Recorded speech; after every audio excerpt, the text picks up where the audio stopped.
Do you love the Tabernacle Choir? This year, the choir's music is everywhere you are. Listen to your favorite choir songs and music and the spoken word anytime you want on Alexa by simply enabling the skill. Alexa, play music in the spoken word. Now playing music in the spoken word. You can also download the Tabernacle Choir app, subscribe to the choir on YouTube, listen on Spotify, and have access to all their wonderful music. Happy listening. And I want to welcome you into a brand new edition of the Saturday Show here on 97.5, the KSL Sports Zone. Thank you for making us a part of your Saturday morning. Hope everybody's figuring out ways to stay cool in this summer heat. I'm Alex Napoles. That's Christian Esparza sitting behind the glass today. It's Parker Long. Christian, how's it going, man? How's your week? Dude, it's going great. As you say, staying cool. I'm looking at my weather app right now. Yes. It's already 91 degrees outside. It is, man. It is 10 a.m. on the dot, and it is already 90 degrees. That is ridiculous. I got out to start my car, and it was already, like, incredibly warm inside the car. Okay. And, yeah, I mean, it shouldn't be this warm this early, but here we are. Oh, my it's gosh. supposed to be over 100 all weekend, so everybody stay cool, man. 106 is the number I saw floating around, so that's crazy. We were talking to Chandler Holt yesterday. He's down in Las Vegas covering the Summer League. How hot is it down there? Said I think he said 110. Oh, That's light work for Vegas. it's gross. Yeah. I already feel gross in the 106, and I mean, I can't imagine how warm it is in Las Vegas right now. Plus, it just feels drier Right. and disgustinger. How was your fourth? Fourth was good, man. I didn't really do much. Parents were out of town, and so I just spent a bunch of time with the siblings, hanging out and watching TV. That's pretty much all I did. Heck yeah. Did you do stay up late, watch fireworks? No, Not a fireworks guy? not a very big fireworks guy. I feel like once you see one firework, you see them all. We didn't. Oh, that's a lame take, dude. We didn't do fireworks either. Are you a fireworks guy? I enjoy fireworks. Yeah. I get like the fire danger and stuff, so I haven't lit any fireworks myself in a few years. This year though, with the newborn, 3 months old, we took him up to our friend's house. They have a swimming pool, so we went there around like noon. And it was just such a long, hot day that we ended up leaving early. We kind of just watched fireworks along the freeway on our way home. There you go. And that worked. It was kind of cool, driving through. It's like Roy. It's like, okay, which fireworks are Roy City's fireworks and the house fireworks? Okay, I think those ones are the city. And then you get into Clearfield. It's like, okay, those are Clearfield City for sure. So that's how we spent our fourth. But yeah, it was amazing weekend. 250. I can't believe it, man. Busy week this week. Obviously, a lot going on with the Big 12 Media Days. Obviously, a lot going on with the Salt Lake Summer League and the Las Vegas Summer League. We'll dive into some Darryn Peterson and Summer League talk here in just a moment, but we'll start with the Big 12 Media Days because it feels like it's the official kickoff of the college football season. College football is right around the corner. A lot of really great stuff coming out from Big 12 Media Days, specifically from the local teams from both BYU and Utah. And I think the big story and the big question for the University of Utah going into this was how Morgan Scalley was going to handle things and how the University of Utah was going to handle things now under a new era. And it's very apparent that they're moving on from Kyle Whittingham. Morgan Scalley seems to be embracing the role now as the head coach, and I thought that he was phenomenal, not only with the guys on the station here with all the guys that we sent down to Frisco, but also from the podium. He had a lot of really great things to say, and I think instilled a lot of confidence into him now taking over as the head coach of this University of Utah team. Yeah, Morgan Scalley always represents himself with a pretty giddy and contagious energy. Yes. He's like a little ball of electricity, and he's kind of just like, it's almost like the Energizer Rabbit. He's been wound up, and he's just like itching to just get going. He reminds me of Sean McVay. I've said that a few times of the Rams, just because you can tell he's always, if everybody walks around at like a 6 or 7, these guys walk around at 11 all the time out of 10. They are just amped constantly. And one thing I'm interested to see with Morgan Scalley compared to Kyle Whittingham is just it always felt like Whit had some tricks up his sleeve. And it always felt like he was trying to hide stuff for better or for worse. Yes. Just you never really you had to take everything with a grain of salt. Right. And maybe that will change as Morgan Scally becomes more experienced as a head coach and spends some more time with this team and, you know, in the NCAA as the man. But I think Morgan is just excited to get going, and he's just anticipating the start date. And I think he was having a lot of fun at media days. Oh, he had a lot of fun at the podium. Seemed like he was. Absolutely. He had a lot of fun at the, you know, like you said, sitting down with the guys. So I don't know. We'll see if we get a little more out of Utah is what I guess I'm trying to get at compared to years past, the 21 years prior. Right. I think for me, you know, heading into media days and some of the storylines that I was watching, especially when it came to Utah, was just how Utah was going to be perceived and how Utah was going to be looked at. And I think that a lot of people, you know, reading some of the preseason stuff and preseason previews online from national media, there was some people questioning, right, what Morgan Scally is going to be able to do in year one. And I think that this was an opportunity for Morgan Scally and the players, right, the 4 players for Utah that went out to get in front of the cameras, to get in front of the microphones, and essentially pump out that Morgan Scally is pushing this program into the right direction, right? The foundation was already laid there, and he's just building upon it. And I think that they did an incredible job of doing that, because even me, I mean, we had a conversation a while back, right, of how Morgan Scally was going to take over this program and how, you know, he was going to do as a first-year head coach. But I think after just hearing the excitement, not only from him, but from the players as well, for me, it changes a little bit now to, you know, maybe that there's a little less concern on my end about a first-time head coach taking over this program now, because it is Morgan Scally, and he's walked in there with a new ball of energy, and he's said all the right things, right? I think he's said everything that the University of Utah fans want to hear. Everybody that even the players, again, taking the microphones and sitting down with the guys, they've all seemed energized and ready to roll. Yeah, and that's where I'm a little hung up on, like, it's one thing to be excited, and then it's another thing to, like, say that we know he's going to be a great coach just because of the energy at media days. And right. I just want to be careful about that, because every coach wins the press conference at media days, whether they're going to finish first in the Big 12 or 16th in the Big 12. And I get that Scally is a local guy and has been a Ute through and through forever. And I totally understand that. And if he works out, the storyline is going to be amazing. There's just a part of me that's like, we don't know if he can do it. And if he can, then this Utah team is going to be dangerous. And there's no doubt about that. And that's absolutely a fair concern to have. Again, because it is his first time taking over, right? Yeah. And obviously, he can say all the right things, and the energy can be there, which I thought it was, but is it going to be now backed up on the football field? But compared to other candidates, I guess you'd rather have a guy who's been around through and through than, you know, a complete outsider coming in. So I'll give him that, right? But it's just, I mean, those are big shoes to fill. You never want to be the guy that follows the guy. No, you don't. And nobody's going to fill those shoes right away. But again, like, Witt folled Urban. But if there's anybody... and Urban followed Coach Mack. Like, right. So I don't know. Maybe it does. Maybe there is just something in the water up at Utah. They've had a good string of successors. And I think, again, looking at somebody who's been with the program as a player, somebody who's been with the program as an assistant coach, somebody who's been with the program as a defensive coordinator, somebody who was with the program as Kyle Whittingham was building the foundation that you currently see the University of Utah being built on, there's no doubt in my mind that the right guy is in the right place for this team. Sure. Yeah, I think so. I just can't wait to get the season underway. You know, all of this speculation that we've had since December 26th, right? And how is Morgan Scally going to do as head coach? Now that media days are here, it's like, okay, bring me, September 2nd, September 3rd when the season kicks off?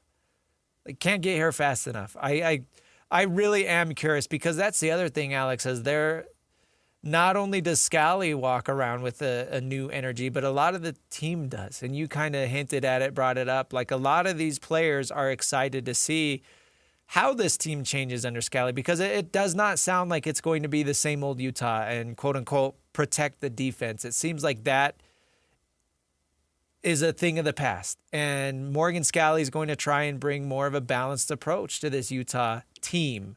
And it's a team game, not just do whatever you can to make the defense look good because defense wins games. No, I think Scally has kind of accepted the new era of, right. You can win putting up 40 points a game. And I love that you bring that up, the emphasis on the defense, because his emphasis, from what he said at the podium, from what he said on the station, has been more focused on, I want to be an explosive offense. Which he has to do. I want to be physical on offense, right? The focus has been on what the offense is going to do rather than what the defense is going to look like now under new defensive coordinator Colton Swan. It's been, we want to be explosive, we want to be physical offensively, and trying to steer the conversation to be focused on Utah's offense, which has been a topic of conversation under Kyle Whittingham. Yeah, the defensive guy getting promoted to head coach, nobody's going to have worries about the defense. Yeah. The assumption is that defense is going to continue being good as it was under Scally as the defensive coordinator. The question is, as Scally knows, what can he do to make this offense more effective? And I think he did a really good job coming out and being just straight up about it and, almost wanting to promote that, I guess I would put it. Like, he wants to promote there are changes to this offense coming. And I guess the culture at Utah and the way they go about winning football games. Mark Harlan also made his rounds. Sat down with the guys down there at Frisco, and he also emphasized that this team seems to be more of one under new head coach Morgan Scally. I think the one thing that I've really enjoyed is, and it's true, I don't think this is any secret, there's been kind of a defensive-offensive approach at Utah for a long time, and to watch the team all come together under some of the leadership training that Morgan's doing for all of them and, kind of being one a little bit more than we've been, I think will be really helpful in certain situations as we move forward. So it's not just offense versus defense anymore. It is now one team. We're operating as one, and we're moving forward as one, and that's what the feeling I got from, again, Morgan Scally having those conversations, and then of course Mark Harlan sitting down, the athletic director, and essentially emphasizing the same thing as well. And Mark Harlan too has taken his fair share of scrutiny and criticism over the last couple of weeks because of some of the decisions being made, how the departure of Kyle Whittingham was handled, but I also thought that Mark Harlan presented the program well in emphasizing this team is more unified, this team is more under one. Well, and you look at the pieces on offense, and it just makes sense to want to cater to that. You look at who they're bringing back. They managed to bring back both quarterbacks, Devin Dampier and Bird Ficklin, to, I think, a lot of people's surprise. You look at what Bird was able to do as a true freshman backup quarterback last year. He had a few games where he broke 100 yards rushing. I mean, what was it, the Colorado game? He had 3 touchdowns of 50-plus yards or something crazy like that. So you've got 2 very dynamic, explosive weapons at the quarterback position. You also bring in Wayshawn Parker, who is like 11 yards shy of a 1,000-yard season. As a team, this offense broke the school record with 3,462 rushing yards, 41 rushing touchdowns. They were one of the top offenses in college football last year. So you get that. Why would you want to move away from that? You recognize the pieces that you have, and you bring in the new offensive coordinator, Kevin McGivern, and Pagan from Utah State is going to come down and presumably be your wide receiver 1. So it's like, you'd almost be stupid to not want to lean into that. Not just lean into that, but build upon what we saw last season from this Utah offense because they were so good. And that's without even bringing up the struggles in the pass game. And I think a little bit was brought up about Devin Dampier's injuries last year and about how he was hampered by sounds like it was a sports hernia, right? And that severely limited him. And we came on and talked about on Saturdays and in the post-game shows, like there were a few games where Dampier really struggled to throw the ball. Absolutely. So if you truly believe that he was held back by that injury and that he can come out and be a much better passer than he was last year, on top of healthier as a rusher, Dampier could finish as the best quarterback in the Big 12. And I don't know if that means NFL aspirations because of the size concerns, but you look at some of the guys in this league, Noah Fafita, Bear Bachmeier, Devin Dampier could have a better season than anybody else in this league because it sounds like they believe in him as a true dual threat quarterback. Yeah. For Devin Napier, the way that I look at it, I mean, he has to answer those questions too, right? About the limitations, about the passing game, and about the injury. But I mean, even looking at the numbers he put up last season, the 2,490 yards with 24 touchdowns and only 5 interceptions.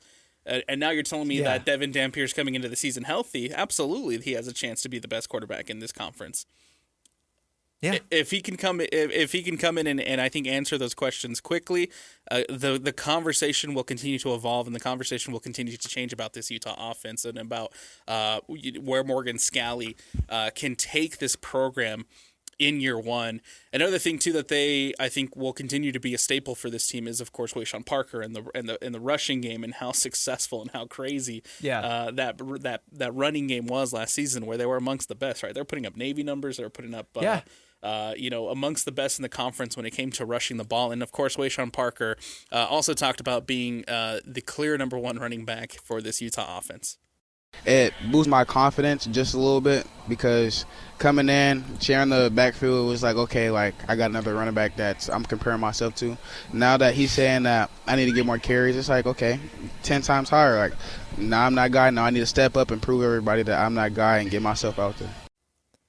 If he can come in him and Daniel Bray, and then on top of that, you throw in Bert Ficklin, his ability to run, Devin Napier's ability to run, there's no reason why this team shouldn't be running the ball the way that they were last season until you look at that offensive line and how much turnover you had, how much of the coaching help that you had on that offensive line that is now gone and left. So I think the answer isn't isn't about the runner and the runner's ability. It's going to be about the blocking. It's going to be about the young, untested offensive line and what they can do coming into this next season. Yeah, and you mentioned, Daniel Bray, right, and his ability to come in and spell Wayshawn, but you're right. Last year, Wayshawn Parker averaged just over 11 carries a game, and obviously you look at the game-by-game numbers. There was a clear uptick after game 5 or 6, right, when he kind of became the 1A.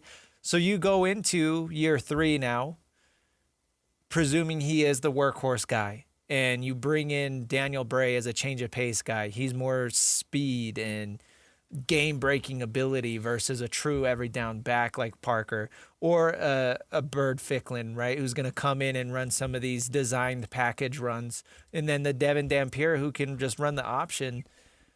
There's no reason that this Utah team can't be, conservatively top 10 in the country in rushing again. They finished second last year. You mentioned losing a bunch of offensive linemen. I'll give them that. Who was 10th last year? You're looking at Indiana was about 3,400 yards compared to 3,462 for the Utes. So it's like, I feel like that is attainable. Absolutely. A lot of optimism and a lot of optimism, and I think a lot of people look at this Utah team and are thrilled and excited to see what Morgan Scalley can do under first-year head coach, as the first-year head coach. And then you have, of course, looking at BYU, and I think the conversation for BYU is a little bit different. I think Kalani, LJ, Keanu, and everybody that was there for BYU said all the right things, but the question for BYU is, at least for me, does it feel like BYU is entering the season and it's championship or bust? Do you want me to answer that? Yeah. Championship or bust? I don't know if Big that's 12 championship. Right. I don't know if that's a thing anymore in college football.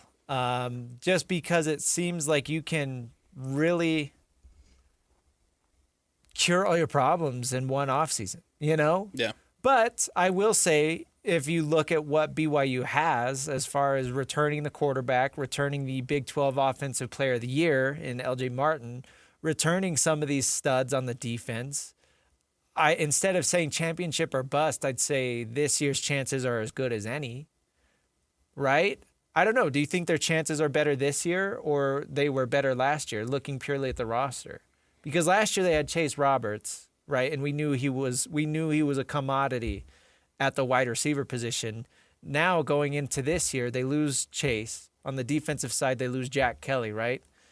2 very heavy contributors, but then you look at Bear Bachmeier going into his second year as a starter, and how much better is he going to be? This offensive line is going to be really good. We know that. And again, they still have studs on the defense like Tanavasa, Glasgow, Satuala. So if they can patch something together in the receiver room, I'd put them as the favorite over Texas Tech. I really would. So On Three was down there at media days, and they polled all the Big 12 coaches. And they did their preseason poll after getting getting the feelers from all the head coaches down there at Big 12 media days, and the BYU ended up taking number one. Okay. As amongst the Big 12 coaches, and I wonder how much that is to obviously. I think it's a little bit of mix of both. Of obviously BYU returning so much that they have a really good shot of making it back to that Big 12 championship game, but also maybe a little bit of a jab at Texas Tech and not wanting to put Texas Tech at the top. And we'll talk a little bit about that next Absolutely. segment. But that was a clear, hanging over everybody's head was who is this freaking Texas Tech team? Who let them in? Kalani Sitake, again, saying all the right things, and I think they all handled the questions really well about, does this team have the aspirations right to go win the championship? And of course, Kalani Sitake being humble and hungry, sidesteps the question a little bit. But I think all of them said the right thing, right? If everybody can play, to their best ability, stay healthy, this team I think has can aspire to a lot. And then of course the question coming into the season is going to be how you replace Jay Hill. For Kalani Sitake, it was always going to be Kelly Papinga. I knew K-pop was going to be special long ago, even before he came on the staff. The reputation that he created for himself as a coach, in recruiting as an assistant, and even what he's done with Bronco was really impressive. Guys like Fred Warner, Sione Takitaki, Harvey Langi, all those guys were singing the praises of Kelly Papinga, especially Fred. Fred really loved him, and so I took note of it, and anytime I could get him on staff, I wanted to, so we brought him in. Once he was here with Jay, I knew that he'd be the next guy in line. Sitake, Papinga, Scally, they're all cut from the same cloth, and that is the Whittingham tree, the Fred Whittingham tree. And so when you have that much talent returning on the defensive side, you get Keanu Tanavasa back, you get Falatal Satuala back, you get Isaiah Glasgow back. The list goes on for BYU. When you have that much talent returning, I feel like it makes the job for Kelly Papinga just that much easier to scheme, to plan, to figure things out when you have that continuity defensively, despite losing Jay Hill, your defensive coordinator from last season. One thing I really like about that clip is he says he was preparing to lose Jay Hill, right? And that had kind of been discussed on the station, not just us, but all of the shows. How long is Jay Hill going to stick around? Yeah. Because we were presuming he was going to be a head coach soon. And even when Utah State hired Bronco, I firmly believe Jay Hill was in the mix, right? I know Jay Hill has been talking to other teams about becoming a head coach. So you look at Kalani Sitake, he's not stupid. He's been prepping for that. He's been preparing for that. Right. He's had this plan he hasn't said, how long he's been planning on losing Jay Hill, but ever since they made that leap from his first year to his second year as the D coordinator, when they went from, middle of the pack to one of the best defenses in the Big 12, that's when you have to look at what you have and say, yeah, he's too good to be a coordinator with us forever. How can I have a backup plan ready? So Kalani has clearly had K-pop locked and loaded and ready to go. He said as much in that clip. He knew that he was going to eventually lose Jay Hill, and he knew that he had to have a successor handpicked because you never know when that change is going to happen. This is the offseason that it does. So he goes with K-pop. The change happens this offseason. It's Kelly Papinga's defense now, and Keanu Tanavasa, sitting down with the guys, talked. So last season, Glasgow and Kelly had phenomenal seasons, right? And they were put in phenomenal positions to be successful. And Keanu Tanavasa talks about that, how the defense ran a little bit through those linebackers, but now it's time for the big boys to step up. For us on the defensive line, I think we've recognized that we needed to step it up a little bit. Last year was great. I think it was a little difficult. I think Jay Hill ran his defense a little bit around Jack Kelly and Sure. Glasgow, which was great, and it worked for us, as you can see. But now it's sticking to, with K-pop taking over, letting the pass rush be between the big boys up front and adding a backer here and there. It's being wise with our timing about when we choose to blitz, but letting the boys eat. Let them get after it. Don't just try and open up gaps for linebackers, but let's get home.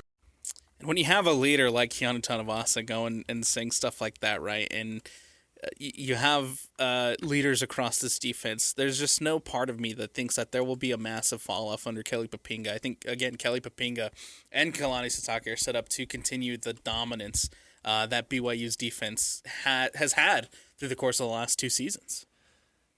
So what he's trying to say there, last year, the last several years, there's been kind of a hubbub about BYU's defensive ends. Right, not and we've producing talked the sack about numbers. it, right? Yeah, we talked about it here and on the it. post game and stuff. You look at the sack leaders last year for BYU. Jack Kelly led with 10. The next closest were Bodie Schoonover with 3 and Isaiah Glasgow with 3, right? Anisi Purcell had 2. Tanavasa himself had 2. You had several other players add 1. But you look at the discrepancy between, your leader, Jack Kelly with 10, and then the next best guy. And watching the games, it was clear, like Tanavasa was saying, their job was kind of just to hold up the lineman, send Jack Kelly on a blitz, and hope he either pressures the quarterback or gets a sack. And it worked because Jack Kelly was a special player. But now that he's gone, how does BYU change their defense, to be more traditional, where your pass rush comes from the defensive line and you don't have the special player that can kind of go out and do it all? Not to say that Isaiah Glasgow isn't cut from a similar cloth as Jack Kelly. And, you got this other linebacker coming in who's supposed to be really good too. But Jack Kelly was special, right? He was in there, people compared him to Fred Warner. Like, he was a really, really good player. Now things are going to be a little bit different, more traditional, where you're relying on your defensive tackles, defensive ends to get pressure, get sacks, maybe send a blitz here and there, but it's not always going to be Jack Kelly as the spy, boom, fire, go get the QB. I mean, I am curious to see how if the defensive line can step up a little bit more for BYU, because that has been they need to. That's been the biggest knock. If this is what they're doing, they need to. That's what's been the biggest knock for BYU defensively the last couple of years, and so I'm excited to see if the defensive line can step up to the challenge. As far as the offensive side goes, you mentioned the wide receivers. There's big questions of who's going to catch the passes. Bear Bachmeier, right? What does his evolution look like from year 1 to year 2? But I think the biggest thing for BYU offensively is just having LJ Martin back, and he talked about it with the guys about not going to the NFL and returning to BYU for another season. It was just more like they're really unsure of my speed, and if I were to test, I think I test really well. And that's part of the reason I came back, because I had my shoulder surgery, so I wouldn't have been able to test. That was a big part of the reason I came back. It's about his injury, right? When we talked, he goes out in the Iowa State game, doesn't return, and then he kind of plays banged up for the rest of the year. He goes through the offseason surgery. He comes back now in what is supposed to be his final year, and you bring back one of the best players offensively in the Big 12 last season. Yeah, I'm curious to see what his draft stock looks like, because you look at the NFL draft, right? I'm an NFL nerd. This year's draft, the running back class was seen as pretty weak. Yeah. Next year's draft is supposed to be stacked. So we'll see how that pays off for LJ Martin as far as not going, in a weak class versus now choosing to go out in what is supposed to be a really stacked class. But if he repeats as Big 12 Offensive Player of the Year or puts up a similar season to what he did last year, NFL teams are going to be standing in line to draft LJ Martin, because he is a very talented player and his running style really, really projects to the professional level. LJ Martin, if he can put up the numbers that he put up the last year, I have a hard time seeing him not have crazy NFL draft stock. And then, of course, if he goes out and he tests great, despite it being a more stacked running back room this year, there should be some aspirations there for him to be drafted. 1,000%. Absolutely. And I think that he can translate very well to the NFL level. But there's still a whole season that needs to be played, and so if he can go out there and just prove and continue to put up the numbers and the production that he put up last season, there's no doubt in my mind LJ Martin can be in that conversation. For BYU, even if you make the Big 12 game and you lose, but you make the college football playoff, is that a trade-off that you think Kalani Sitake and the guys will want to give up? Making the playoff? Yeah, absolutely. But it does feel like it's there for the taking as far as the Big 12 goes. It's there for the taking as far as Texas Tech and the whole Brendan Sorsby situation and everybody voting for BYU. It seems like it's there for the taking for BYU. It's just now you have to go out there, produce, and answer a couple questions offensively like the wide receivers, but the path is laid out for BYU to potentially make it back to that Big 12 championship game. I think it's very clear, at the end of the day, that there's a very consistent top dogs in the conference, and that is BYU and Texas Tech. And then you look at the teams behind them, that's when you can talk about Utah, Arizona, and Houston, probably those three teams. How closely can they compete with BYU and Texas Tech? Because you look at last year, those two teams finished at the top. Utah was right there behind them in the standings. Their game against BYU was close, but their game against Texas Tech was not. So it never really felt like Utah was a true contender. I think once they played Texas Tech, it was like, okay, they're not going to the title game. I wonder this year how closely that second group of teams can compete with the top two teams. And it'll help out with as far as the case of Utah and BYU goes of potentially making that championship game. Helps out a little bit that Texas Tech is not on that schedule. Well, they have a cake schedule. That's why their schedule is so easy, because they don't play Utah or BYU. So to your point, I mean, that bodes well for Utah or BYU.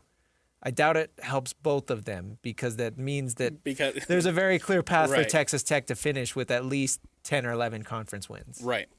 Let's take a break. We'll continue talking Big 12 Media Days, some conference takeaways, Brett Yormark, of course, in the Brendan Sorsby situation, and then look around the Big 12 and see what other teams stood out as far as Big 12 Media Day goes. That's coming up next on the other side. It is the Saturday Show, 97.5, the KSL Sports Zone. Welcome back in. It's the Saturday Show, 97.5, the KSL Sports Zone. Alex Napoles, Christian Esparza, taking you through your Saturday morning. Christian, you knew it was coming. You knew it was going to happen. You knew that the Big 12 media was going to be surrounding the Brendan Sorsby situation. You knew people were going to ask, and immediately, right, Brett Yormark goes to the podium. He talks about how great everything in the conference is going, and then the very first question right off the bat, of course, has to do with Texas Tech, Brendan Sorsby, and the gambling situation. And he makes a comment and says, "This is not the time or place to have this conversation. We're going forward as 16 strong." When is the time and place? Then moves on. Then I think that's the biggest question, right? When is the time and place to have the conversation about Texas Tech and Brendan Sorsby?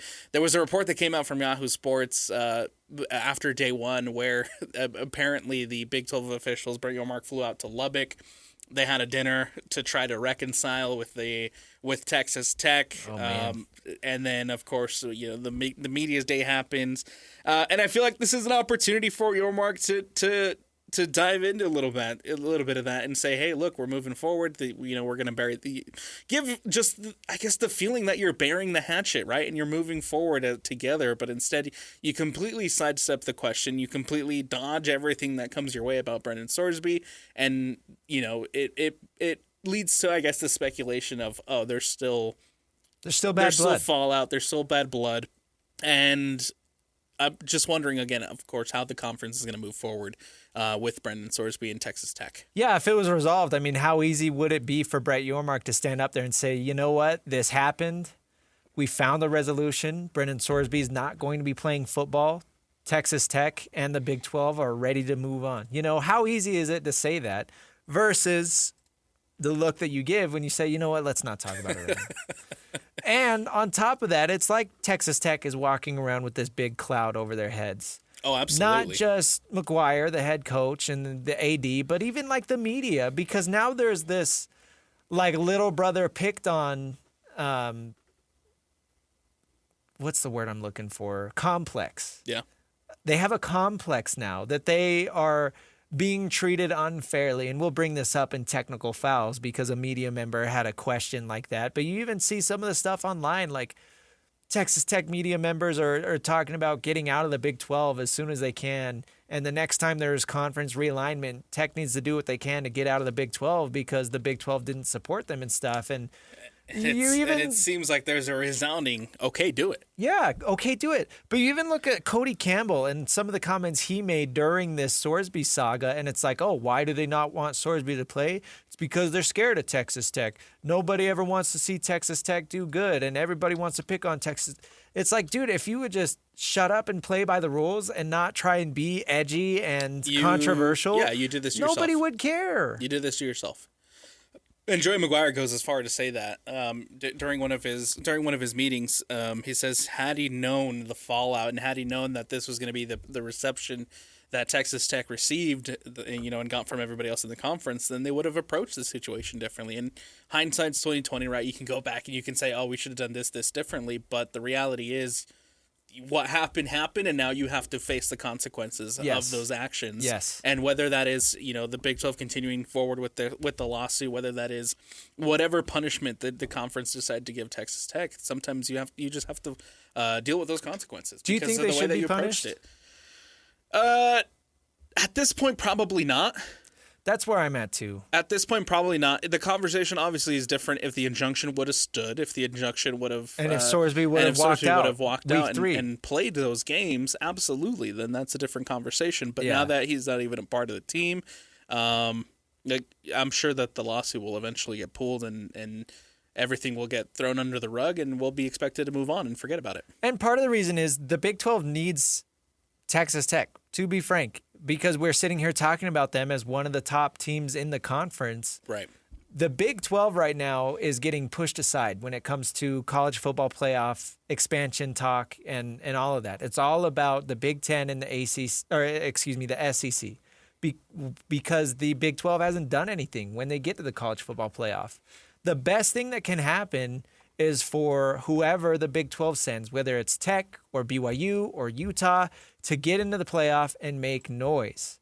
Right now, as it sits today, Tech is one of the best teams in the Big 12. So it's in the Big 12's best interest for Texas Tech to make the college football playoff, win a game or two, and look like they belong on the national stage. And it's in Texas Tech's interest to play good boy and, be the powerhouse of the Big 12. Sure. And they have a lot to answer to, right? But as far as what the conference can do in the college football playoff, because they were the representative of the Big 12 last season and didn't do so well against Oregon. Yeah. And so now, as far as they got blanked. As far as going forward, the Big 12 needs these heavy hitters. They need Texas Tech. They need BYU. They need Utah. They need whatever Arizona is going to do this season. Whether or not Houston can repeat what they did last year, they need somebody. They need these type of teams to stand out above the rest. So then that way, going forward, when it comes to those conversations of college football playoff expansion, which it still seems like it's going to be 16, it's going to be 24, whatever they decide to do going forward. The Big 12 needs to make sure that they have those big brands and those big seats or those big heavy hitters, I guess. So then that way they can have a seat at the table. Yeah, absolutely. As far as the monster deal goes, a lot of scrutiny over the 1.25, whatever it is for every when every did team. Everybody become market evaluators on how much a sponsorship is worth? And number two, why do you care? Like, it's not going into your checkbook. Why do you care if, I don't know. That's where I'm at. And we also know that it's not barring them from making other deals. So I do like that it came out later that evening, right? That the Big 12 teams can still negotiate their own jersey patches. Yeah. They can still go out and get their own sponsors. So I mean, that's not the only money that's available there right. as far as the jersey sponsorship goes. As far as the 1.25 million goes, it is a low number. I think it is a low number for every school. And if it had been a little bit higher, I don't think we're having this conversation, right? The only reason why it's even been a big talking point as far as the Big 12 Media Day goes, it's because the number seems low for every as far as sure. the payout goes to every school. Yeah. To have now the monster logo part of your jerseys and your court and your field, and then Brett Yormark talks about it all the time, right? They want to be. They'll never come out and say like, "Oh, we're as great," or "We can be as good as the Big Ten, the SEC." Yeah. But the reality is, if you want to be at that level, you need the financials to back it, and this seems a little low as far as those financials backing it. Okay, Alex. My question for you is: have you seen the offers from other energy drinks on what they would have paid for this same deal? I have not. Okay. Have you? No, nobody has. Yeah, exactly. So how is it? That's where I'm at. Is how is it fair to say? Well, how no, can you come up with this? Seems a little low. I don't know what the numbers look like. Well, and then you're setting a low market. Sure. It seems like you're setting a low market for now having your patches on, having to add your patch onto every jersey, onto every court, onto every field. The number just seems low as far as a 1.25 whatever it is million for every school. Maybe. Seems low. That's the thing. Like, we have nothing to base it on. Seems low, sure, maybe. Uncharted territory, man. Right. Uncharted territory. Hey, it's free money. And that's if true. you're a school like Utah and you really need the money, then you can take it. I will not refer to it, though, as the Monster Energy Big 12 football. No, I don't care about that. It's just it's too long. Yeah. It's too long. I'm not going to refer to it as Monster Energy. Anything else stand out to you as far as the Big 12 Media Day goes? I think that there was a lot of really good things from other schools, and we'll pump up go over to KSLSports.com. Go to wherever you find your podcast. There's a lot of really great stuff. If you haven't heard the conversation with Noah Fifita and the guys, I highly recommend it. What a great conversation. Noah Fifita, I have a hard time cheering against him, He carries himself in a really, really positive way, and loved the conversation that the guys had with him. So again, if you haven't heard that, go back, listen to it. Really great conversation too with Rich Clark, the executive director of the College Football Playoff. If you haven't listened to that, I highly recommend going back and listening to that as well. But what else stood out to you, Christian, from Big 12 Media Days? I'm with you. I really like Fifita. I think there is some buzz around Arizona and what they can do because you're bringing back a veteran quarterback. He's one of the most, if not the most veteran quarterback in the conference at this point, especially with guys like Sawyer Robertson and Josh Hoover moving on. Yeah. So we'll see what Fifita can do for that Arizona program because they took a step forward last year. How much better can they be? And then you look at Houston, too, another team. A lot of love for Houston. That I think surpassed expectations last year, and how much of it was they had a weak schedule and a weak conference versus, Willie Fritz is really turning these guys into something. And then TCU is another team that I think a lot of people point to as a dark horse. If there were to be, a team outside of these top 5 or 6 that ends up making a run towards the conference title, we'll see what TCU can do with their new quarterback, Jaden Craig, Yeah. One of the bigger takeaways too that I took away from all this was the fact that there are a lot of really intriguing transfers. You mentioned the quarterback, right, for TCU, but there's all the types of intriguing transfers all over the conference, right? Nobody's talking about Baylor and DJ Lagway. Guy highly recruited out of high school, ends up at Florida, maybe doesn't necessarily live up to expectations, but now that he's at Baylor, there are some expectations there for him to maybe finally get over the hump and get to the level that everybody anticipated it for him to be at. Where does Arizona State go at their quarterback position after losing Sam Leavitt? There's a lot of really interesting and intriguing transfers coming into this conference that will either make or break some teams. And part of the reason it's so interesting is because you look at why there have been so many transfers. And you look at Arizona State. Well, they lost their quarterback to a bigger school in a bigger conference. How do they replace that? You look at TCU. Their quarterback went to Indiana, the defending champions. Right? Same thing with Sawyer Robertson and Baylor. Lost him to a bigger school in a bigger conference. So, again, that's where the Big 12 sits. Like, if their players transfer out, if the star players are transferring out, it's because they are going to the SEC or the Big Ten and they're going to a really good school.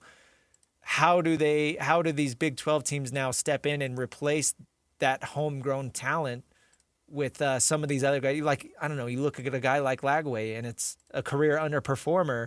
Can he finally turn his career around and reach those high expectations that he had coming in? Can he finally do that now that he's in the Big 12 instead of under the microscope of a much bigger program. Absolutely.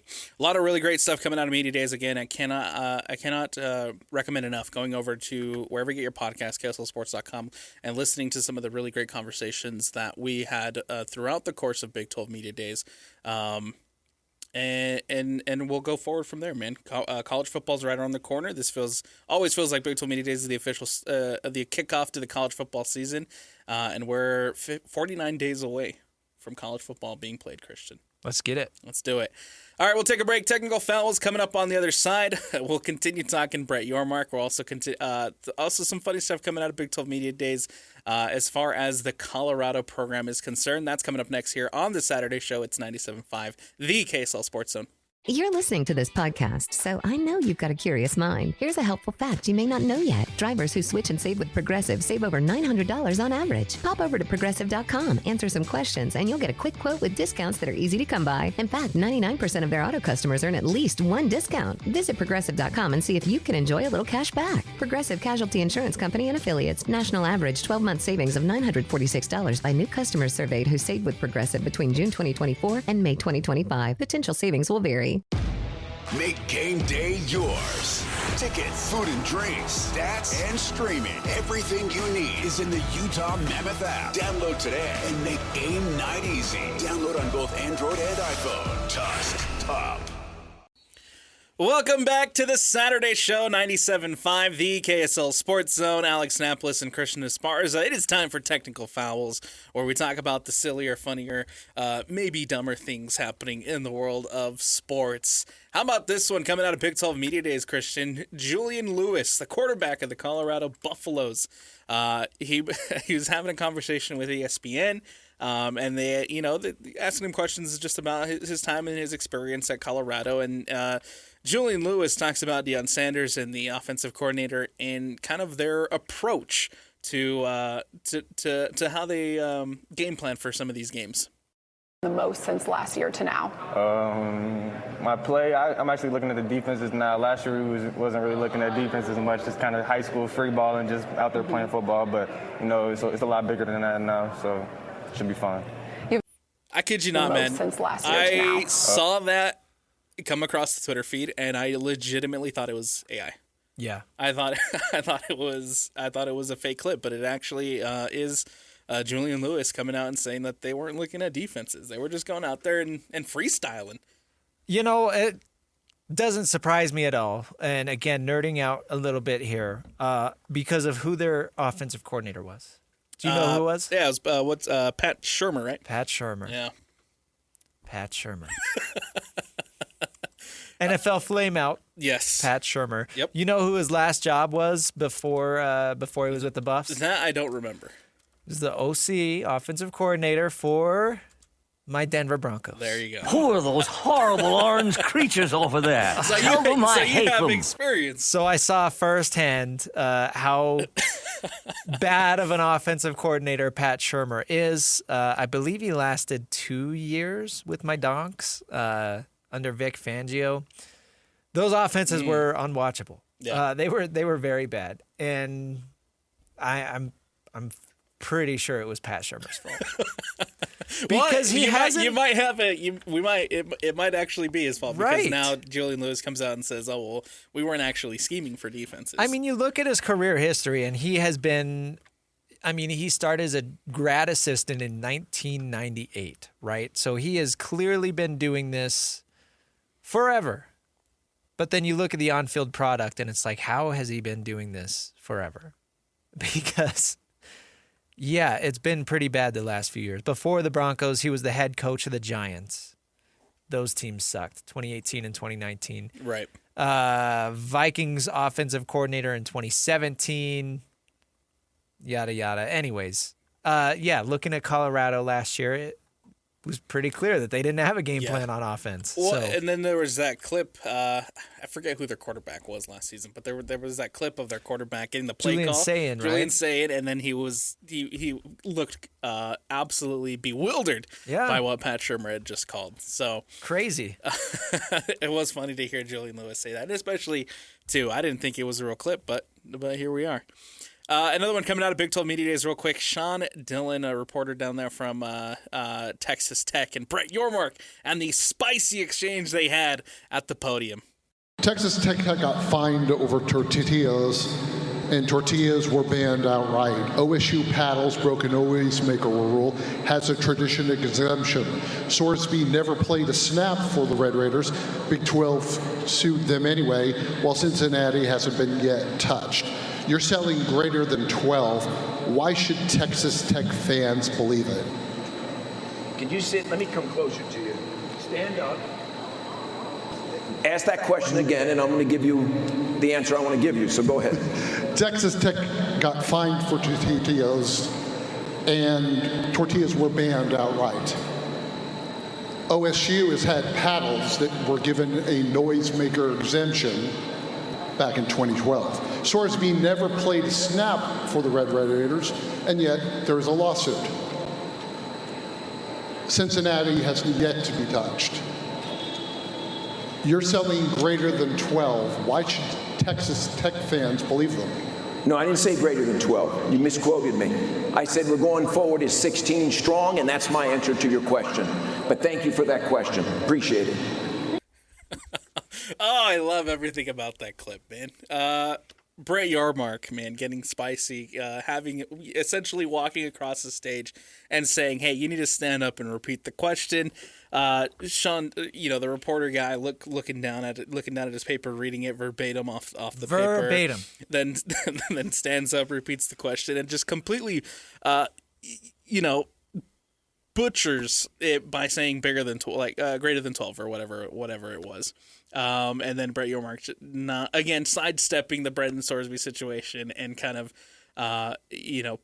putting him in his place a little bit and then moving on. Yeah. Again, I brought this up last segment, but it's this victim mentality that Texas Tech is bringing upon themselves. Right. Because again, nobody forced them to support Brendan Sorsby. When that whole situation came up, the easiest thing for everybody would have been for Texas Tech to say, "Oh, you broke the cardinal rule in sports? Yeah, you're not suiting up." But instead, they fully supported him. They stood behind him. They released a ridiculous 22-minute video with their athletic director and their coach and a couple other people in the administration talking about how much they support Brendan Sorsby. And they were willing to go to war, not just with the Big 12, but with college football as a whole, right? So this victim mentality, the reason everybody's mad at Texas Tech is because they brought it upon themselves. Nobody wants to just sit here and pick on Texas Tech because it's Tech. I promise you. It's because the lawsuits. Nobody thinks about the Red Raiders that much. Right. Nobody has the time to say, "Oh, it'd be funny to pick on Texas Tech." I would gladly respect them because they won the conference last year. I would gladly respect them, as a really good football team, as one of the top dogs in the conference, if they didn't do this to themselves. But now everybody wants to play victim.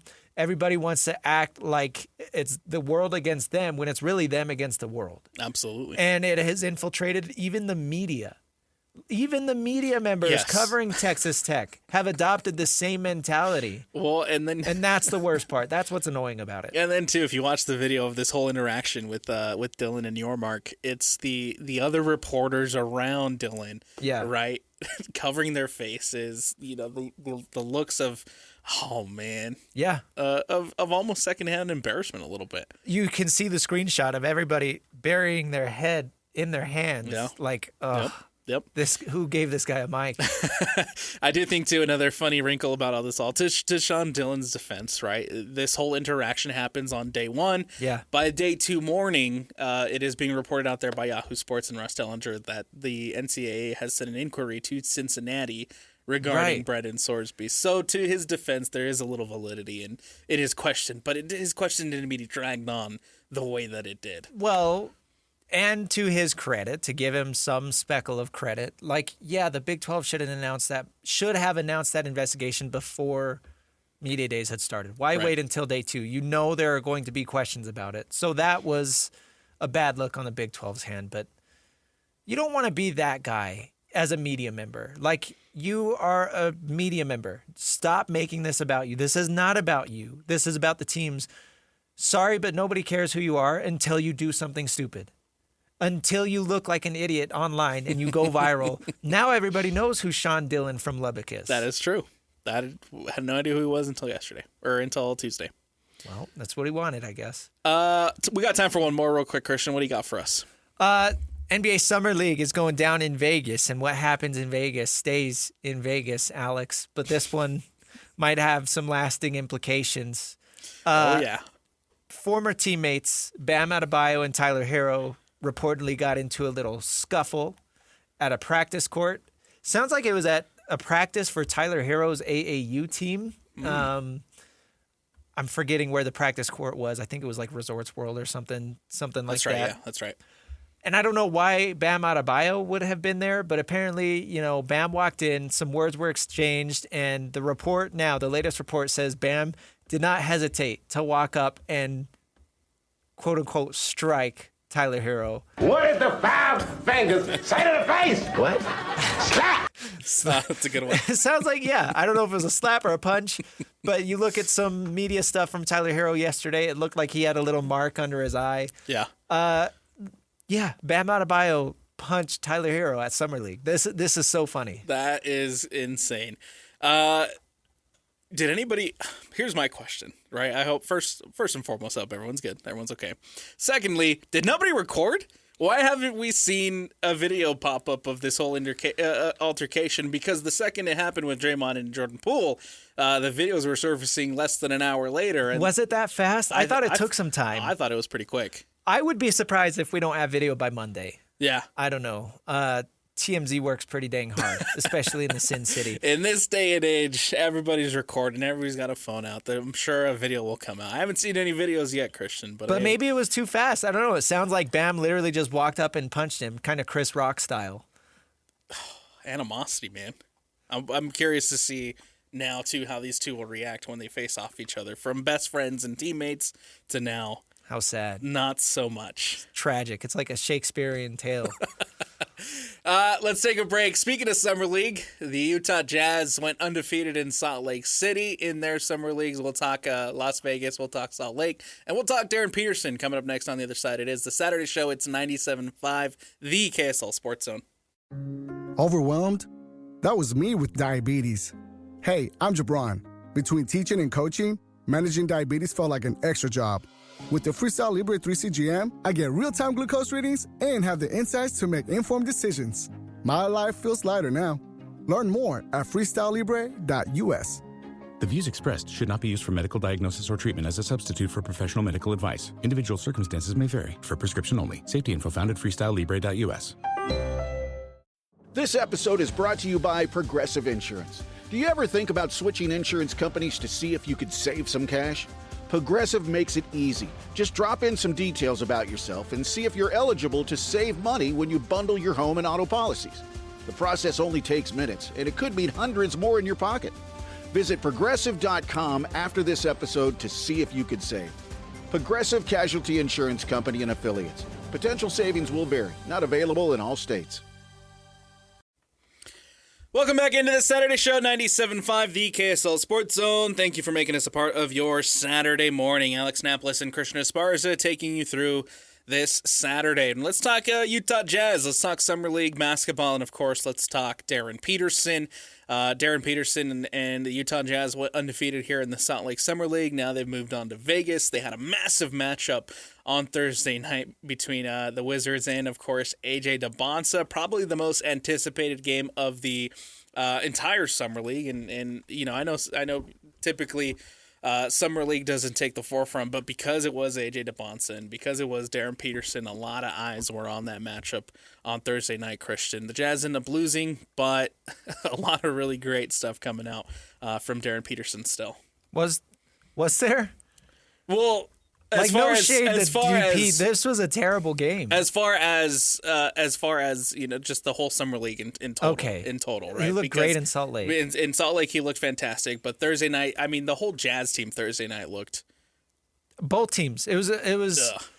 I And then I regret watching this game. I do. I regret spending 2 and whatever hours watching this game. And then I could have done so many other more productive from AJ things. Dybantsa, man. Yes. Was horrendous. It was atrocious. Being memed already right through one game. This was his debut, right? Because this was the first time the Wizards take the court now with AJ Dybantsa. Okay. And already memes everywhere of AJ Dybantsa foul baiting. We'll start with this, and then we'll get into the Jazz side in a sec. Sure. But I'm glad you bring up the foul baiting from AJ because this is your first NBA appearance, and this is what you're going to do against clearly inferior competition, and this is how you feel you need to play. You are the number 1 freaking pick in a draft class that people are talking about as being generational. Yeah. And you are the best player among the top 4 prospects, and you still feel like you need to come out and foul bait in Summer League? We saw the highlight where he gets to the basket and dunks and posterizes. I don't know who it was he posted. I don't know his name. But we saw the highlight. Do that. Show us why you went number 1. Anybody can get out there and foul bait and throw their head back and draw fouls and shoot 7 of 8 from the free throw line with these new weird free throw rules. Anybody can do that. Show us why you're the number 1 pick. Show us what you can do with your 6'9" frame and your elite athleticism. Show us what makes you special. But no, he wants to go out there and be SGA 2.0. Yeah. Throwing his body around, throwing his head around, screaming because he needs the call. I hate it. I hate it. I hate it. And the worst part is this is what is turning people off of the NBA. And the only there's a lot of local fans that don't watch the NBA anymore because of foul baiting. Yeah. But they watched basketball because of AJ Dybantsa, couldn't wait to see what he does in the NBA, and then he turns into the thing that is ruining the sport. After watching that from AJ, right, the foul baiting and when I'm scrolling online through Twitter on Thursday night and seeing the highlights of this game, it has nothing to do with highlights from the buckets. It has nothing to do from highlights from even the the poster that you're talking about. It's all him trying to draw the foul. It's all him trying to draw all this and that. And I have to sit there and remind myself it's Summer League. I don't want to put too much value onto this, and I hope that even as the NBA regular season starts, this isn't the AJ Dybantsa that you're going to see night in and But night if out. he does it in the Summer League, why would he do it in the Summer League but not in the regular season? That's what I'm getting at. I hope that's not the case. Like, you are supposed to be the best player on the floor in this game, and this is what you resort to.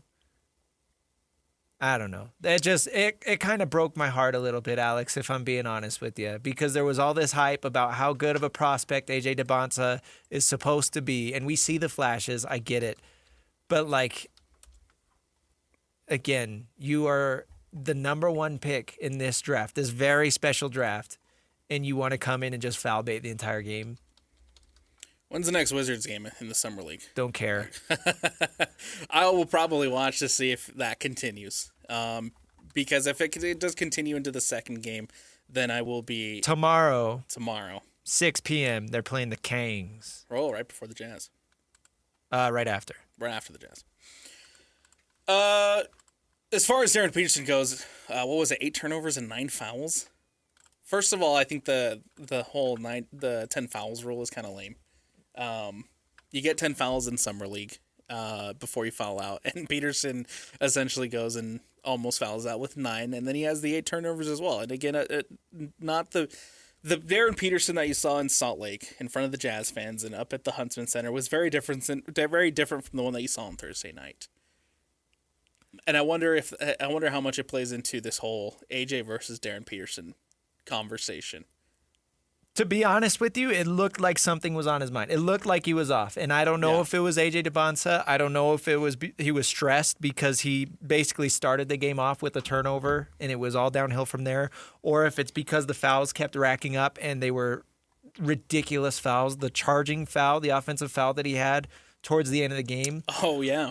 Oh, my gosh, that was terrible. When he's driving towards the rim and he kind of, I don't know, there was some contact. Maybe he hooked the defender's arm a little bit. But to call that an offensive foul, ridiculous. This is why, I don't know. It made me upset. I will say this. A.J. Dybantsa was playing with much better teammates than Darryn Peterson was. With respect to everybody that deserves respect on this Jazz Summer League roster, maybe Cody Williams and Blake Hinson are the only two other guys that are going to see meaningful NBA minutes, and we don't even know that, right? There's a real possibility that we barely see Williams or Hinson. There's a real possibility that Darryn Peterson was not playing with a single NBA player Thursday night versus A.J. Dybantsa, and he's playing with some of these other players that have, are expected to be core pieces of this team.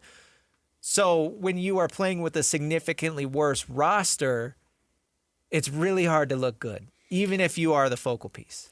And to give credit, too, to the Washington side of things, I thought that they didn't allow Darryn Peterson space to really do anything besides struggle. It was all they don't have to worry about anybody else. Right. It was all, it was all collapse on Peterson. Don't give Peterson the chance to do anything on the court. And I think that ultimately led to why you saw a little bit of the struggles from Darryn Peterson on Thursday. The Wizards keyed in on Darryn Peterson, whereas there wasn't as much keying in on A.J. Dybantsa from the Jazz's side of things.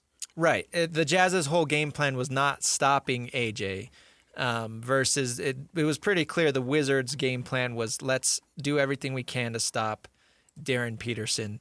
One thing that I will say that I really liked from Darryn, he tied for the lead in minutes.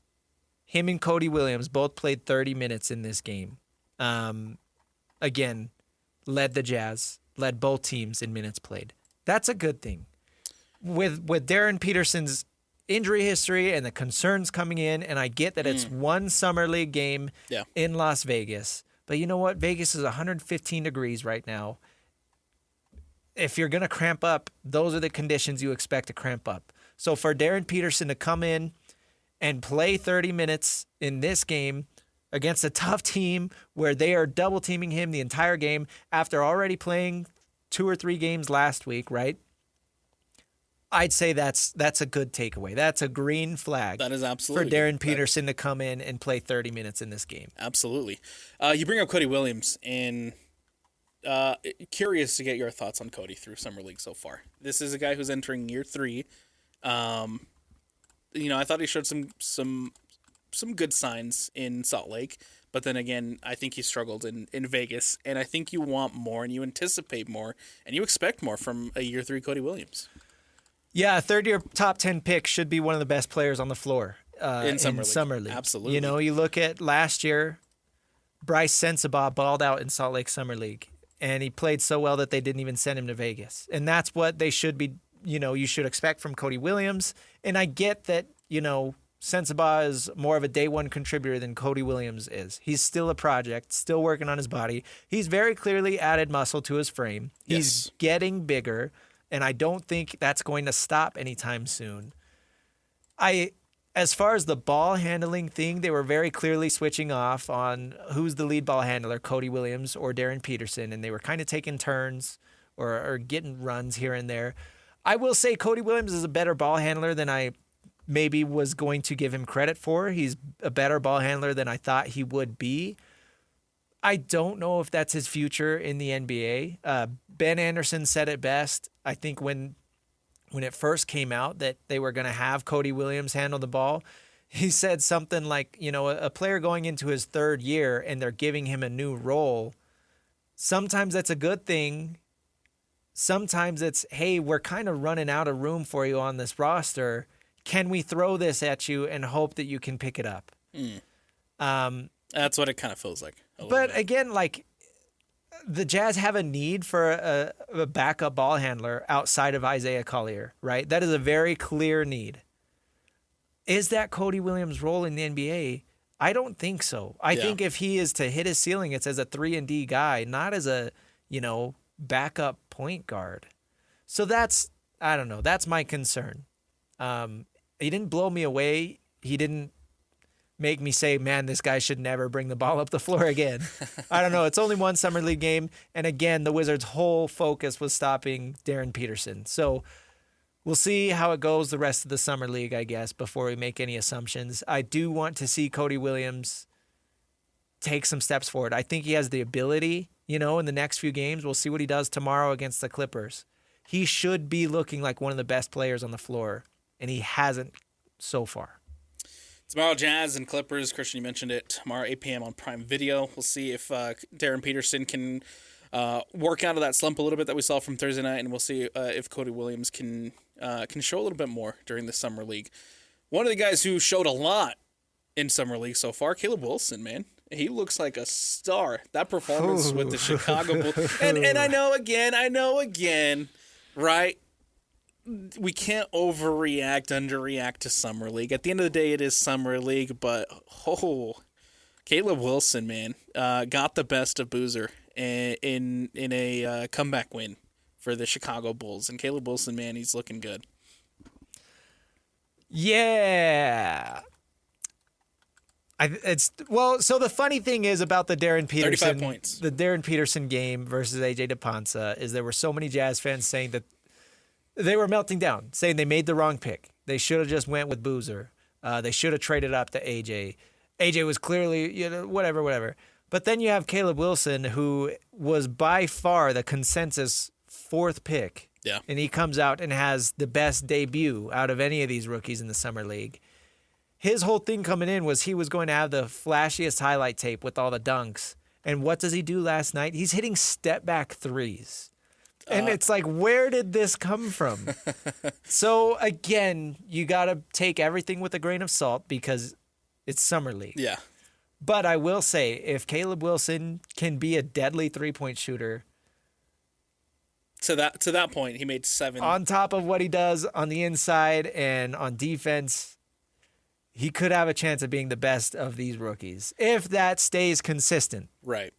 7 3-point shots last night from Caleb Wilson, which was as much 3 points as he made his entire freshman season at North Carolina. He really? Yes.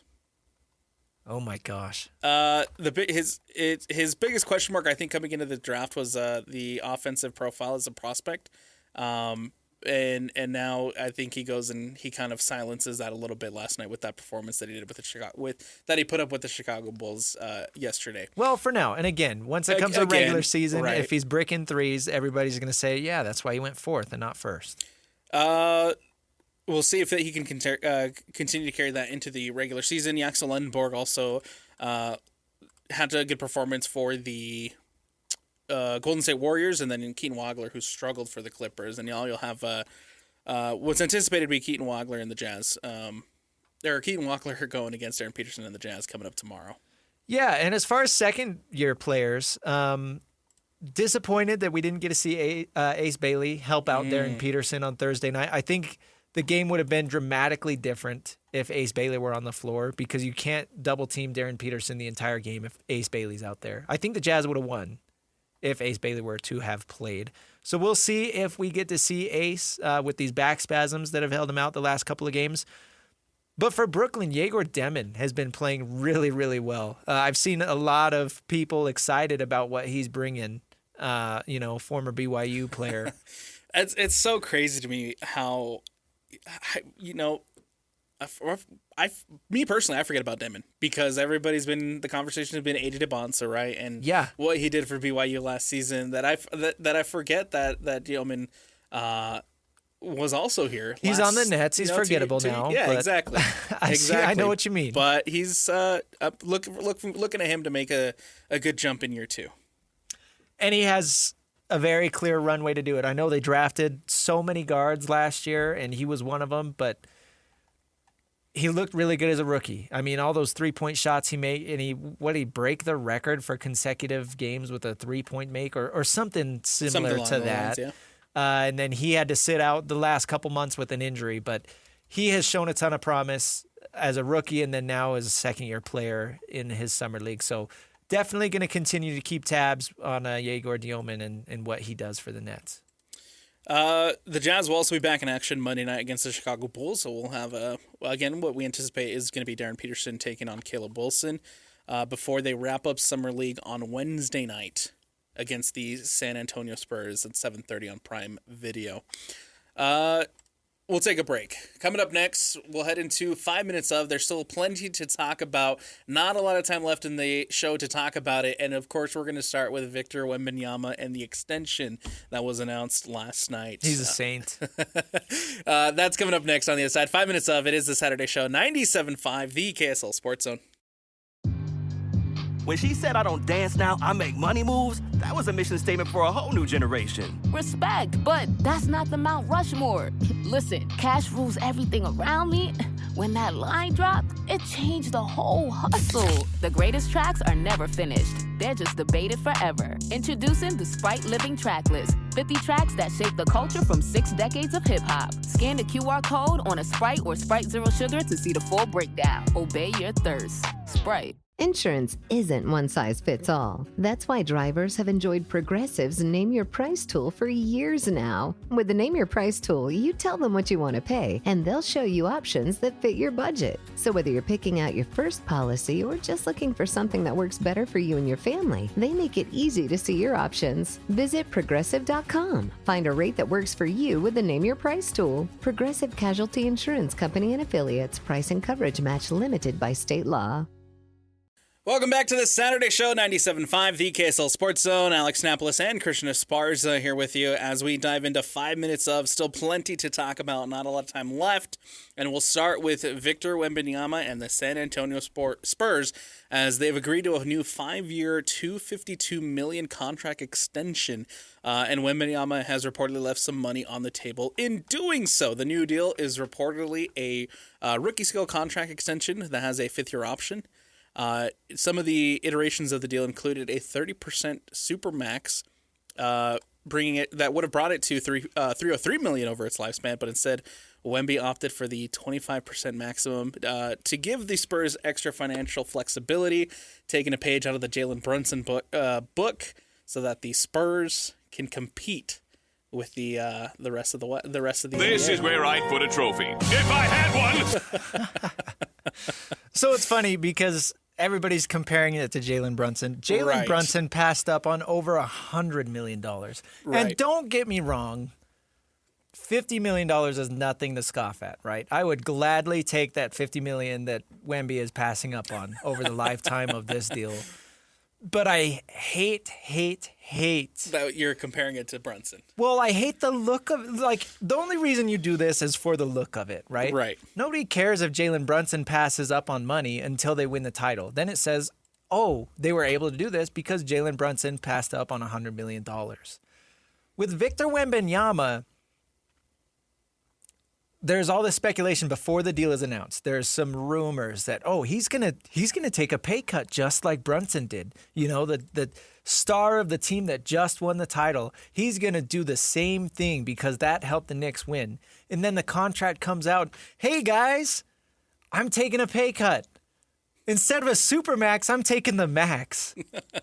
I'm gonna save this team $8 million. $8 million. Per season. And I mean, in the grand scheme of things, that's really not that much. As far as putting together a roster, as far as because the things that we've talked about time and time again here, as far as the teams who've made it far into the playoffs, was the depth, having the pieces around having the players around the star player like a Victor Wembanyama. To get you to that point where you can win an NBA championship, and in the grand scheme of things, leaving yourself the flexibility of about $8 million per season isn't all that much as far as the roster building goes. I'm looking up right now players in the NBA making $8 million a season. Harrison Barnes. Okay. On the Spurs. All right. So. Okay, is Harrison Barnes the difference between you winning a title because your star player is taking a pay cut? Probably not. No. Again, it's just another PR move in a long line of Victor Wembanyama PR moves. Yes. Because he needs it to save his face after he comes out in the playoffs and turns the entire NBA against him, because we all realized that he's not this dude that he pretends to be. Yeah. He's not this, nice guy training with the monks, level-headed. No, he's kind of a jerk. Yeah. I mean, elbowed Naz Reid in the throat. He tried to kill him. And then he threw a fit in the finals every single game. He was constantly whining and complaining because things weren't going his way. And I get that it's frustrating to lose basketball games, especially in the NBA finals. But, dude, grow up. The thing that I found really interesting about this whole thing, and it stemmed from a tweet that I think you retweeted, Christian, about from one of the NBA reporters coming out and saying that he's going to be signing less than the Supermax to give San Antonio the greater financial flexibility.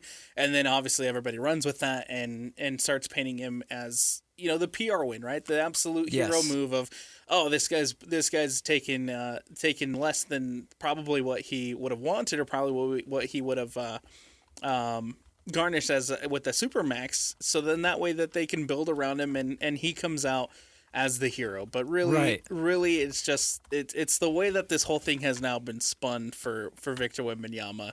And now, obviously, the comparisons to Jalen Brunson, who just came off winning that NBA championship. And that's why I get so annoyed, is because he did so much damage to his reputation during the NBA playoffs.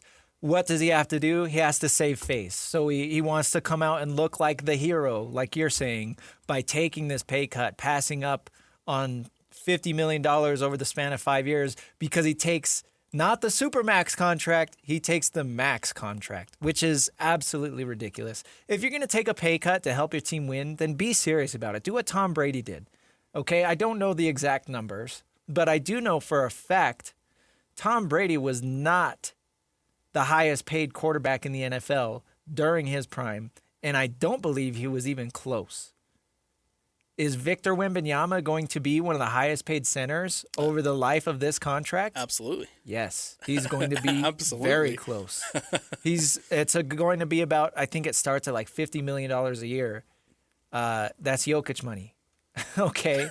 So look, again, if you're going to take a pay cut, be serious about it. To stay in the conversation here with the NBA, I cannot wait for this LeBron drama to be over. As far as where LeBron James will be playing basketball this next season, it feels like at this point it's dragging out for the drama, and ultimately I think he's just gonna make the decision to be with a championship contending team, and then people will move on. But it's become the storyline that's captivating the NBA right now, as far as where LeBron James will be playing basketball next. Again, it's like the only reason people care about this is because people tell you to care about it. Right. And I get that it's LeBron, and I get that wherever he goes next is going to be the last place. Unless there's a chance that he goes somewhere like Miami, right? And then he signs a one-day contract with the Cavs to retire a Cav. I am in the camp. I've been in the camp for years now that I still think he's going back to Cleveland. He's going to finish his career there because that is the most LeBron James look-at-me storybook ending. But I get it. I do think it's funny that the Cavaliers have resorted to making general managers humiliate themselves. It's almost like a humiliation ritual. The rumor there is that's where I was going with this, with the voice memo. Rich Paul is having NBA general managers send voicemails basically recruiting why their team is a good fit for LeBron James. Right. Do you realize how hard you have to work, how long you have to work to become a general manager in the NBA? And the peak of that for most of these guys is going to be begging LeBron James to come play for them. That is humiliating. Yes. Humiliating. Again, I don't know why we're going to the extent of you have to send your best pitch, your voice memos to figure out where LeBron James is going to go. At this point, just let him make the decision, right? Don't humiliate yourself and essentially go out and beg LeBron James to be a part of your team, because LeBron James is going to go where LeBron James is going to go. And I know Rich Paul has come out and has said that, LeBron James isn't ring chasing and that he's working hard this is the direct quote from Rich Paul. He's not chasing a ring, but when you've worked this hard to position yourself the way that you have and you can actually decide what you want to do, who wouldn't take advantage of that? And so again, LeBron James is going to go where LeBron James is going to go. You don't have to go out and put yourself in this spot where you have to essentially go out and send voice memos to Rich Paul begging this guy to come be a part of your team. That's a great way to put it, and I love that you worded it that way. LeBron James is going to go where he's going to go. Yeah. I am willing to bet that he has had his next destination picked out. Oh, for 1,000%. Not just weeks or months. I'd bet 1,000%. as soon as the Lakers traded for Luka Doncic, he started thinking about where he was going to go. He knows where he is going. Exactly. This is just a game for LeBron. It's a game for Rich Paul. It's a game for everybody involved to, like I said, sit there and laugh at all these GMs that are dumb enough to try and send a stupid voicemail to recruit LeBron James. No, he's had his mind made up for a very long time. Nothing any general manager can do will sway that opinion. It's literally just a matter of how outrageous can we go? What stupid thing can we make these GMs do just to bow at the heels of the great LeBron James? And that's where we're at now. And as soon as I saw the voice memo report come out, that's it. That's exactly what this felt like. Yes. It's a Bill Belichick level humiliation ritual. And it puts LeBron James at the forefront again of the headlines, right? Which is exactly where LeBron James wants to be. Yeah. As in, we're still mulling over where we're going to end up going. We're still trying to figure out where I want to play basketball next. But the reality is the destination has been in his mind already, and it's all just a way for LeBron James to make sure that he's still in the forefront of everybody's minds, despite him not being he's the face of the league as he once was. This is the last time that people are going to care about LeBron, and he realizes that. So absolutely, he's taking advantage of it. Absolutely. As far as other news in the NBA goes. Donovan Mitchell signing a Supermax deal with the Cleveland Cavaliers. Jake Scott got some heat on the station from PK about this, and now that I finally have the mic in front of me, I can finally say I stand with Jake Scott. I'm right there with him, man. I'm of the belief that at any given time in the NBA, especially right now, there's maybe 2 or 3 players that are worth a Supermax. And that's a maybe. Like, that's opening the door to the conversation. And whether or not you end up giving it to them is a whole, debate in itself. Donovan Mitchell is not one of those players. He's going to be maxing out at $75 million a year on this next contract. And Jake's, you bring up this big week-long argument that Jake has been in with PK. It started at media days. They're supposed to be talking football, and they get in an argument over Donovan Mitchell's contract. The whole crux of Jake's argument is when you pay that much money to one singular player, especially one singular player who is not worth it and as flawed as Donovan Mitchell is, that significantly hamstrings your team and hurts your chances to win an NBA title, which should be the ultimate goal of an NBA franchise. PK's whole thing was, well, the Cavs know that Donovan Mitchell's a good player. He's the best player on their team. And if they lose him, that's a bad look. So you might as well pay him. So it's more of a, I guess, moral argument of what should teams be doing, pleasing their fans or trying to win championships. And that's kind of the approach the Jazz took. Yeah, trying to win championships. Could the Jazz have held on to Rudy and Donovan sure. until they both forced their way out? Sure, but everybody here in Salt Lake City saw the ceiling of that team. Right. So is it fun to have a second-round ceiling for 10 years, or is it fun to go through a painful rebuild, get your championship-caliber players, and then raise the trophy at the end? And as far as the Cleveland Cavaliers go, I feel like we've already seen kind of the ceiling of that Cleveland Cavaliers team. 1,000%. I don't think it would have hurt in any sense for the Cleveland Cavaliers to essentially hit the reset button in a similar way that the Jazz did. Would it have absolutely sucked for their fans? Absolutely. Yeah. But the ultimate goal is to win an NBA championship, and I feel like you've already seen the heights of this Cleveland Cavaliers team with that iteration with Donovan Mitchell leading it. Real quick, these are the players, according to Google AI, that are on Supermax contracts. Google AI. I'm going to rapid fire, and you're going to tell me worth it or not worth it, okay? Okay. Steph Curry, at this age, Steph Curry. Oh, no. Not worth it. Not worth it. Jason Tatum, coming off an Achilles tear. Yes. Still worth it. Still worth it. Interesting. Jaylen Brown, locker room cancer. No. Giannis, at this age, injury concerns. No. Nikola Jokic. Ooh, yes. Yes. I'm going to say yes for Jokic. Joel Embiid. No, definitely not. Devin Booker. No. Shea. Yes. Okay. Those are the current Supermax contracts. Technically, I don't think Donovan is technically a Supermax. I think it's right up against it. But still, he's making this type of money. Of those names I just listed, Steph, Tatum, Jaylen Brown, Giannis, Nikola Jokic, Joel Embiid, Devin Booker, and Shea, given current injuries, current age, in my opinion, the only players worth it are Jokic and Shea. Yeah. Pre-Achilles tear, I'd say Jason Tatum. 5 years ago, I'd say Steph, totally worth it. Right now, I'd say Steph is probably borderline. He's still a very good player. But to my point, I named 2 players that are no doubt I would give the Supermax off of this list. Everybody else, some of those names you laughed at. Joel Embiid. There's some very clear names on there that probably shouldn't be on that list. Yeah. And I, no disrespect to Donovan Mitchell, I just don't think that he's in the same category as a Nikola Jokic or a Shai Gilgeous-Alexander. No.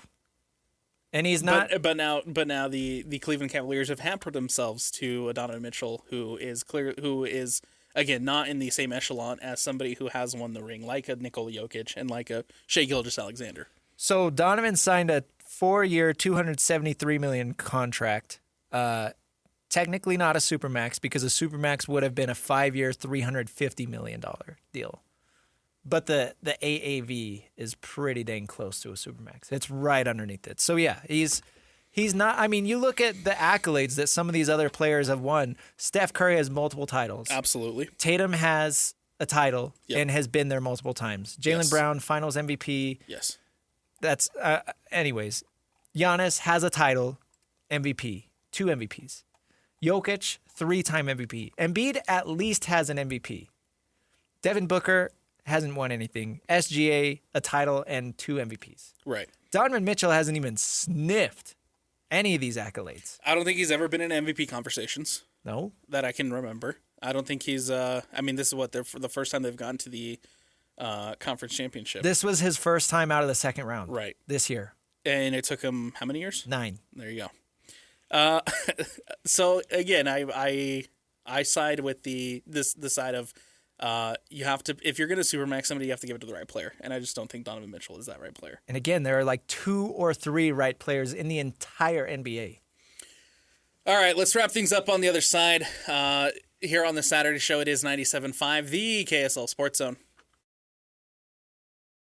You're listening to this podcast, so I know you've got a curious mind. Here's a helpful fact you may not know yet. Drivers who switch and save with Progressive save over $900 on average. Pop over to Progressive.com, answer some questions, and you'll get a quick quote with discounts that are easy to come by. In fact, 99% of their auto customers earn at least 1 discount. Visit Progressive.com and see if you can enjoy a little cash back. Progressive Casualty Insurance Company and Affiliates. National average 12-month savings of $946 by new customers surveyed who saved with Progressive between June 2024 and May 2025. Potential savings will vary. Oh, it's heartbreaking, Christian. The U.S. men's national team eliminated by Belgium from the World Cup. Yeah, we don't have enough time to get into it. I wish we had more. Could have brought it up in technical files, but Christian Pulisic has turned himself into public enemy number 1. It's sad because that's an American through and through, but he's turned the whole country against him. By one sentence, quite literally one sentence where he was just said, yeah, I can rest now. Crazy. Which is the last thing you want to hear from the guy who's supposed to be the leader of this team. The U.S. men's national team bows out of the World Cup. They lose to Belgium 4-1 in a incredibly disappointing performance. Who are you pulling for now? So Spain won last night. Mm-hmm. They beat Belgium. They took down Belgium after Belgium beat the U.S. And I've picked Spain to win. They were the team that I picked to win the World Cup. So they're still fighting. They're still pushing. But now they got a matchup against France. and that'll be fun. Today, fun one, Norway, England. I'm pulling for Norway. Let's go Holland. Let's go Holland. Today's schedule looks like this. The Salt Lake Bees at the Sacramento River Cats, 7:20 pregame. You can catch first pitch at 7:35, and then tomorrow you can also catch the Bees versus the River Cats, 1:50 pregame, 2:05 first pitch. That's going to do it for us here on the Saturday show. From Alex Napoles, from Christian Esparza, big shout out to Parker behind the glass pushing the buttons. This has been another edition of the Saturday show, 97.5, the KSL Sports Zone.